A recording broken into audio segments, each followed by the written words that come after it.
Hey YouTube, this is Robert Ness 816 and today we're going to be going over how to clean up controllers and also an old Game Boy. So this is going to be broken up into three parts. So one video for the Game Boy, one for the Sega 6-button controller, and one for the dog bone controller. Okay, so as far as cleaning chemicals go, we will need 91% alcohol, regular dishwashing soap, any brand of dishwashing soap, Phillips head screwdriver, a toothbrush, and a regular pencil eraser. So let's get into taking apart the, we'll start off with the Sega 6-button controller first, then we will do the dog bone and the Game Boy, so that will be three separate videos for each. Okay, so we're going to start off with cleaning up this Sega 6-button controller. So I like to keep everything on a rag here just to keep it all kind of organized so I know where everything is. And what we're going to do here is also get a little container or something to put your screws in. And then finally your screwdriver. So first we're going to cut off this rubber band and remove it. So this rubber band is pretty dry. As you can see, it's making lots and lots of dust. So that's the risk you take of buying something as old as this. So we're going to take these screws out. So we have 5 Phillips head screws here, and they're quite dusty. And thankfully these appear to be not touched at all, which is a good thing. I like buying things where it hasn't been taken apart or messed with previously. So all of the screws are out. And typical what you'll find, dirt, crap inside, whatever. Pretty nasty. Your mode button comes out and the board just comes out like so. And of course watch out, make sure none of your button contacts are stuck to it. And that's pretty much it. So we got a lot of dirt. These are your button pads, these come out. And this is the pad for your A, B, C, X, Y, Z buttons. So all of this comes out like so. The D-pad stays in. Alright, so our controller is all apart. We have our screws safely in this cup. So now we're going to move over to the sink and clean everything out. So what I like to do is take a little container like this. This is like an old Chinese food container. I'll put a little bit of soapy water in here and I'll use this to pretty much soak the buttons and contacts in. So we'll just fill this up with a little teeny bit of soap. Oops, gotta pop the cap off first. A little bit of soap, a fairly generous amount. Okay, so put that in the sink and then we will drop all of our contacts in there and all of our buttons. So we'll let that soak for a bit. Oops, forgot about the mode button. So we'll let all that soak for a bit, and then we will focus on the controller itself. So I'll just kind of take some soap here, put it all over it, and then so scrubbing the entire controller down. Make sure you get everywhere you see dirt or every little nook and cranny, especially any little buttonholes here.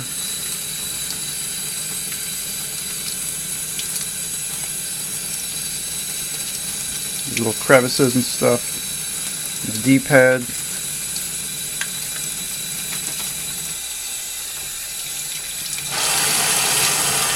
And we'll repeat the process for the back part of the controller. Same thing, a little soap.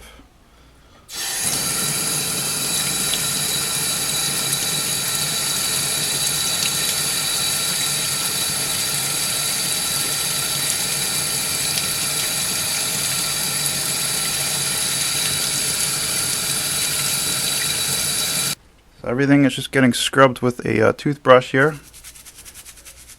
Backs of the contacts, fronts. And also this would be a good time to actually take a look at the button contacts themselves. So most of the time when these are like really worn out, they'll be ripped around here. They might even come apart in your hands. This one still feels pretty good. So if any of these do come apart in your hands, then pretty much the controller has basically it's had its day. Mode button. A lot of crap in this one.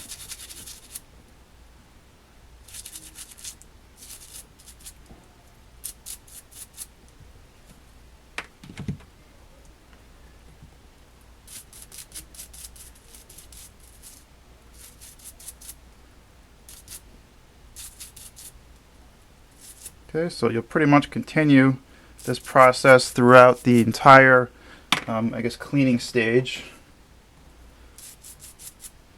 And then after this, we'll get back to drying it off and reassembly.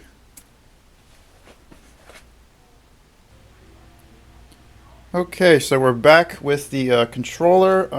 So as far as drying it off goes, you can either just leave it here and let it dry overnight.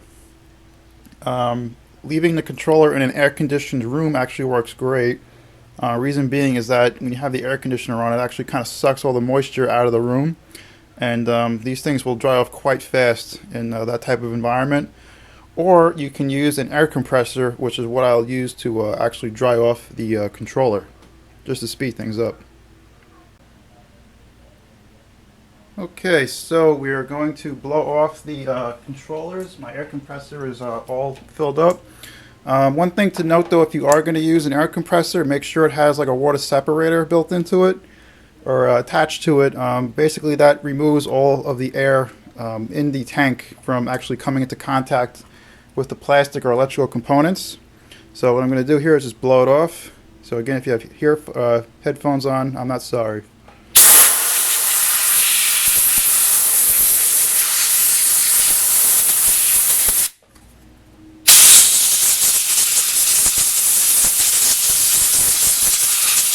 So you're going to continue doing that for all of the other components until everything is completely dried.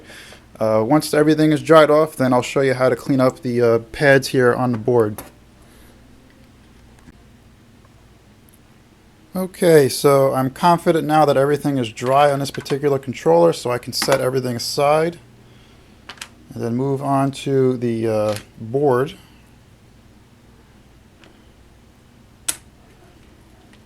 So what I like to do here with these is take a little time to clean off the wear that's on here. Basically just kind of roughing up the surface a little bit.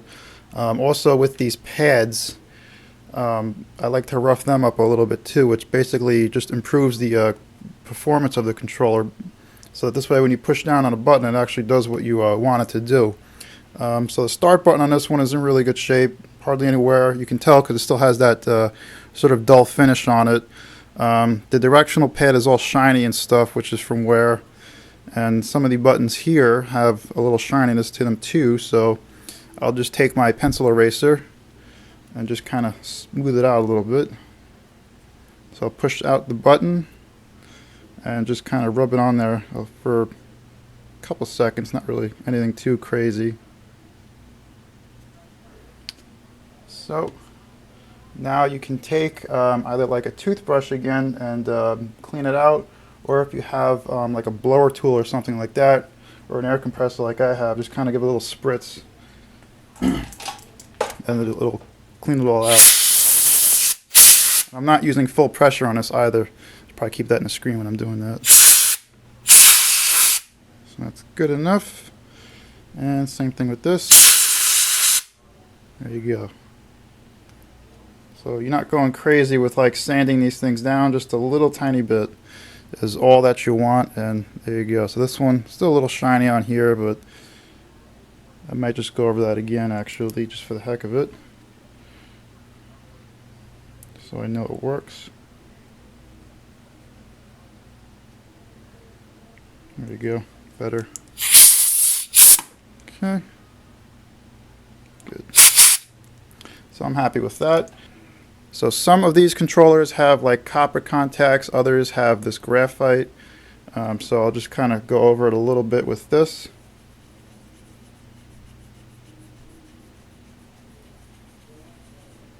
And frame, yeah, good. So that's kind of dulling it out a little bit. And then here again, I'm lightly going over it. I'm not using any pressure or anything like that.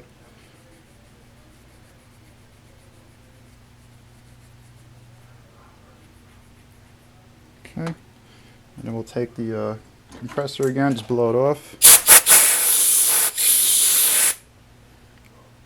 So I'm happy with how that looks. So now we can reassemble the controller. Okay, so now reassembling is pretty easy. So you take all of your buttons, and they are all keyed, so they can only go in one way. So this is the A button, so it goes in here. C button goes in last. They're all keyed differently, so you cannot possibly screw this up. Okay, so the start button goes back in. So as far as the button pads go, again, you cannot possibly screw this up. It goes in one way, so this has to line up with the little peg here. So this peg pretty much prevents the contact pad here from turning around. And then the pad for the other action buttons goes here. This is your start button. And then your mode button goes on a little hinge. And then it all goes back together like that.